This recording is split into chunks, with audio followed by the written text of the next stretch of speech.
नमस्कार दोस्तों।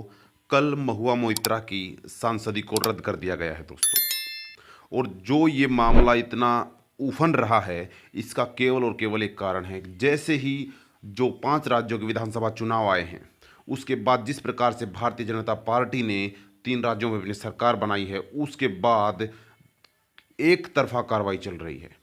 इसमें महुआ मोइत्रा को अब लोकसभा की सांसद सदस्यता अपनी गंवानी पड़ी है और शुक्रवार को उनकी सदस्यता खत्म करने का प्रस्ताव भी पेश कर दिया गया है। किस तरीके से ये तानाशाही रवैया भारतीय जनता पार्टी सरकार के द्वारा अपनाया गया है, जिसमें उनके खिलाफ पैसे लेने के बाद सवाल पूछने के ऊपर शिकायत हुई थी। और इसके ऊपर लोकसभा स्पीकर ओम बिरला ने एथिक्स कमेटी के पास इस विषय को भेजा था। और उसके बाद आपने देखा होगा हमारी पुरानी वीडियोस में भी किस तरीके से एक तरफा कार्रवाई की गई, न कोई दलील सुनी गई, न कोई वकील सुना गया, और एक तरफा अपने जो है फैसला दे दिया गया दोस्तों। लोकसभा के निष्कासन के बाद लोकसभा की एथिक्स कमेटी के बारे में महुआ मोइत्रा ने यह कहा है कि मुझे झुकाने के लिए अपनी नई नियमावली बना ली गई। हर नियम को तोड़ दिया गया कि किस तरीके से महुआ को बाहर भेज दिया जाए। और इसके ऊपर महुआ ने कहा है कि ये बीजेपी के अंत की शुरुआत हो चुकी है दोस्तों। महुआ मोइत्रा के पास अब आगे क्या क्या विकल्प हैं, आपको सभी जो है एक सिलसिलेवार तरीके से बताएंगे। सबसे पहले वीडियो को शेयर कर दीजिए ताकि ये ज़्यादा से ज़्यादा लोगों के पास पहुंच सके दोस्तों। कैश फॉर क्वेरी मामला क्या है, एथिक्स कमेटी की जांच में क्या निकला है, ये सभी हम आपको बताएंगे कि क्या महुआ मोइत्रा अब इस फैसले को कोर्ट में चुनौती दे सकती हैं। तो इसका जवाब है हाँ। महुआ मोइत्रा लोकसभा के फैसले के खिलाफ संविधान के अनुच्छेद 226 के तहत और हाई कोर्ट और अनुच्छेद 32 के तहत सुप्रीम कोर्ट में याचिका दायर कर सकती हैं। वर्तमान लोकसभा का कार्यकाल बहुत जल्दी समाप्त हो रहा है, उसके पहले महुआ को अदालत से प्रभावी राहत मिलना बहुत ही मुश्किल है।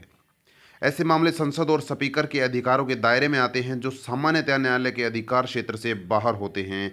हालांकि संसद के पारित कानूनों को सुप्रीम कोर्ट में चुनौती दी जा सकती है। अगला सवाल ये उठकर आता है कि क्या महुआ मोइत्रा अब दोबारा चुनाव लड़ पाएंगी।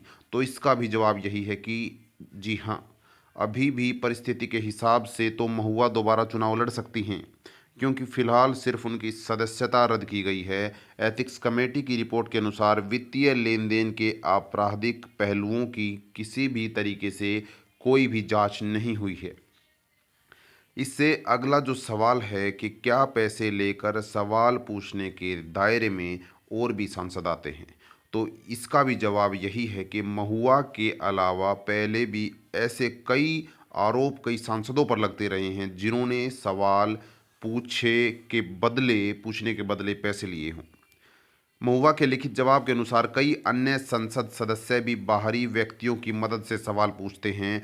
उस मामलों में जांच आगे बढ़ने पर सभी दलों के कई अन्य सदस्य आरोपों के दायरे में आ सकते हैं। पैसे लेकर सवाल पूछना भ्रष्ट के साथ आपराधिक आचरण है और संसद और सरकार की ईमेल और पासवर्ड को बाहरी लोगों के साथ शेयर करना भी अपराध के दायरे में आता है दोस्तों। समस्या ये नहीं है कि कौन किस तरीके से और किस के द्वारा सवाल पूछ रहा है। सबसे बड़ी जो इसमें समस्या आती है वो यही आती है कि जो सत्ता दल है उसको उन सवालों से डर लगता है। जो सवाल देश के हित में या देश की जनता के हित में पूछे जाएं, उन सभी सवालों से भारतीय जनता पार्टी परहेज करती है। और एक अगला सवाल ये उठकर आता है कि क्या महुआ के अधिकारों को दरकिनार करके उनको सजा दी गई है। तो आपको वो भी बता दें कि संविधान के अनुच्छेद 105 के तहत संसद सदस्यों और अन्य सदस्यों को सुरक्षा और अनेक विशेषाधिकार शामिल हैं, जिसके अंदर ये सदस्यों के किसी भी मामले में अदालतें हस्तक्षेप नहीं कर सकती। लेकिन महुआ के मामले में उन पर लगे आरोप सदन से बाहर के हैं।